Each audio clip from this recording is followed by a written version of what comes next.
name's Martina from Tantric Blossoming, and I'd love to share with you today my fearless story.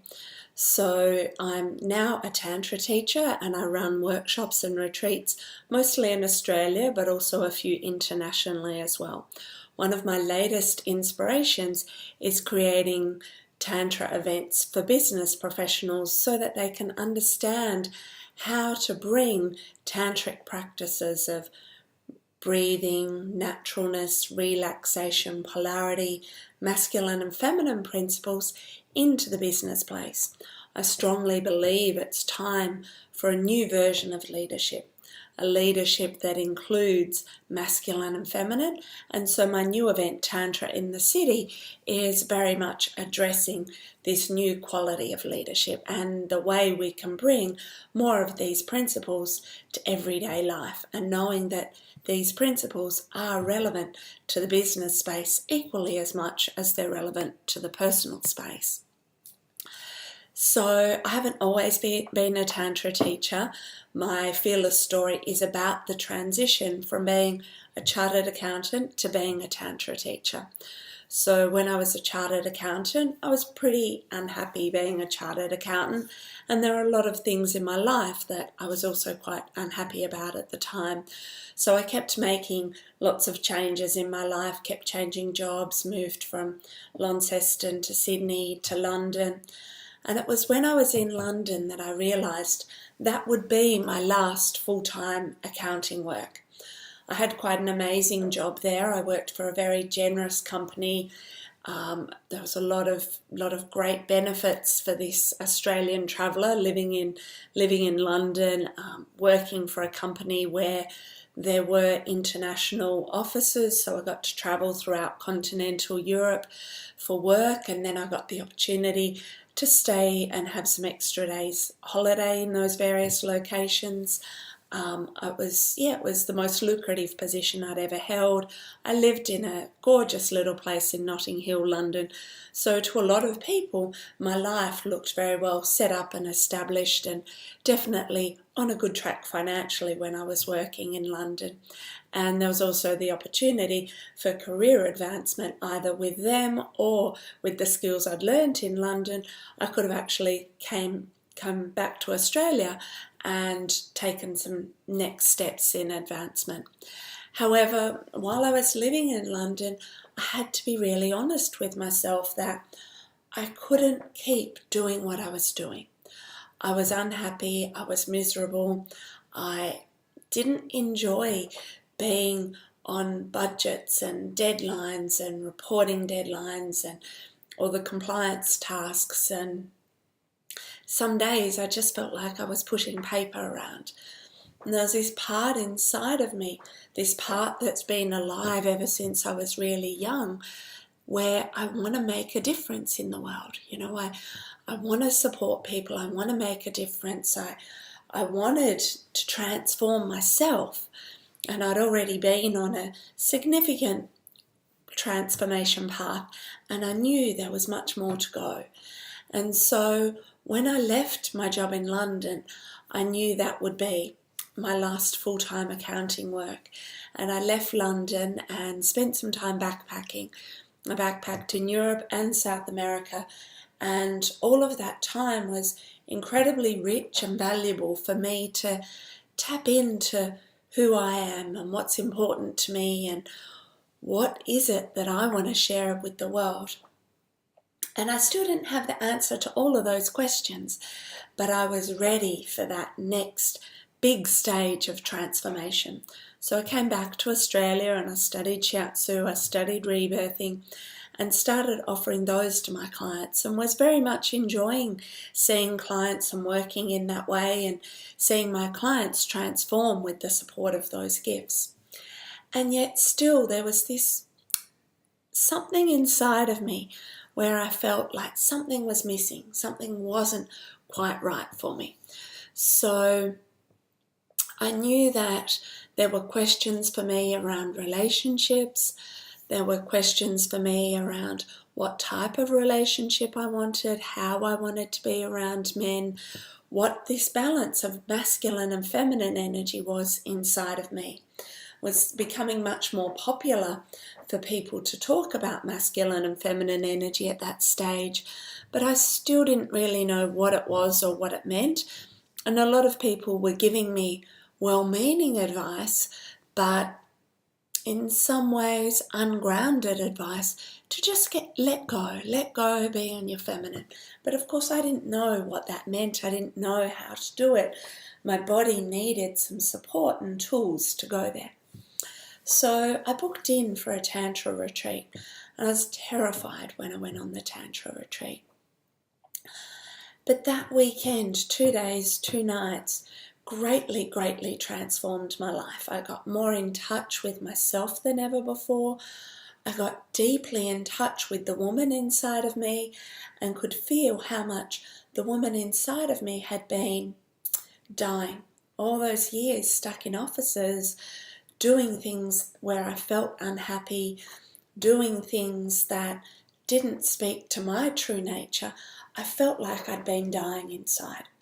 And Tantra took the lid off all of that. Tantra gave me a way to feel more free, to express myself more fully, to be in this juicy, alive, feminine, orgasmic energy that I still love today.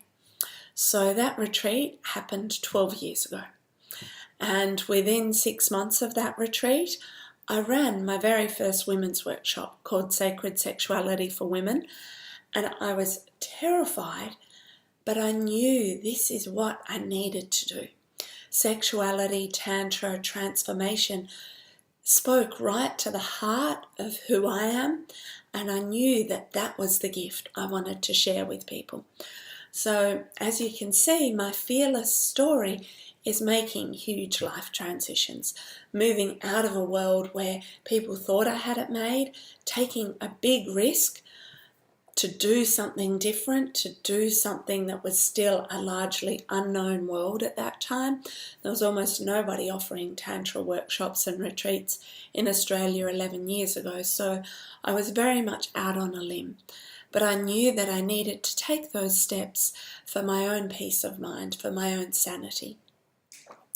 So the reason I myself live the fearless life is because I feel like there is no choice. And I know that's a funny thing to say, and people might think that that means I'm being forced into it. But for me, what it means is that it's the choiceless path. There is no choice to do anything else. How I live, what I'm doing, always reaching into what's my next edge? How can I live more fully? How can I live more authentically? How can I live with more heart? How can I live with more truth? I'm always leaning into those edges, seeing the next way to grow, the next way to transform. So I want to live this life because for me, it feels like there is no other path. I know some of you are probably wondering what Tantra is, and there's many different theories of what Tantra is and how Tantra can be used and applied to everyday life. At the heart of Tantra, for me, Tantra means expansion.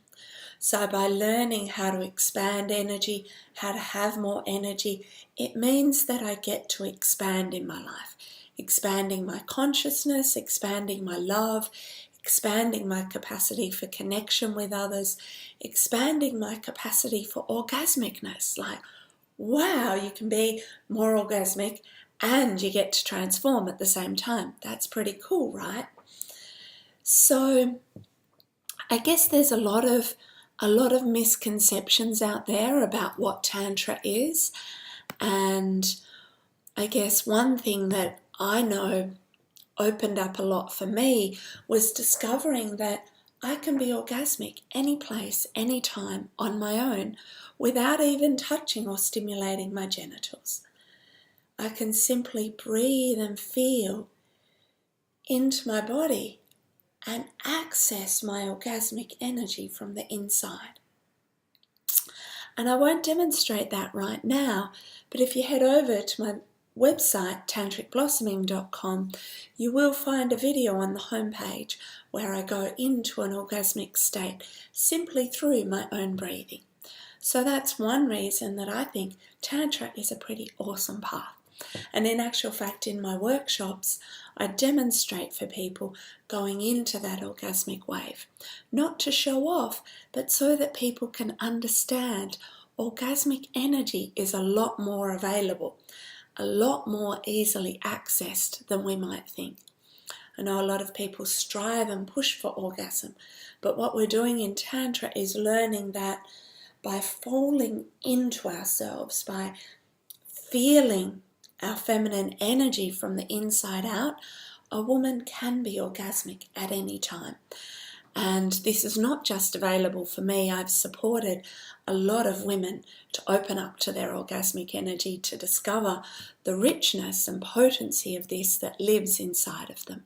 Like many others, I have days when I doubt myself, days when the fear jumps up and I wonder what I'm doing, and particularly when I'm creating some new adventure. Like at the moment, I'm just about to launch the Tantric Alchemy training, which is a 2-year training program for people who want to teach Tantra.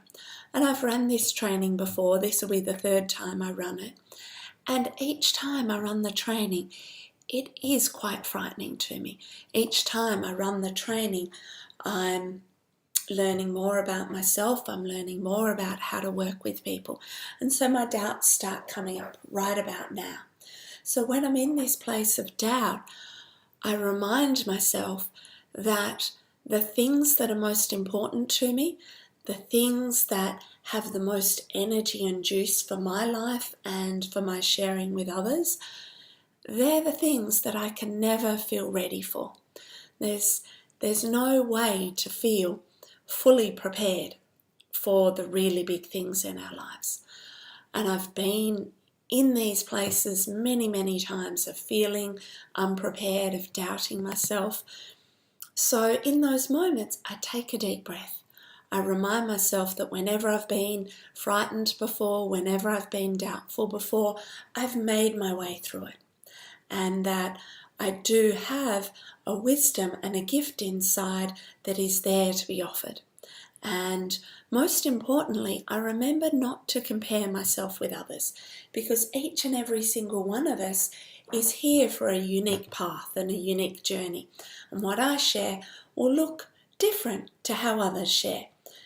And I also know that the people who resonate with my messages, they will show up for me. And like many of you watching this, I have people out there who don't like my message, who don't like me, who I might label as haters. And really, what I've come to learn is that I can't control that. People are going to like me, people are going to not like me. In actual fact, it's really none of my business whether they like me or they don't like me.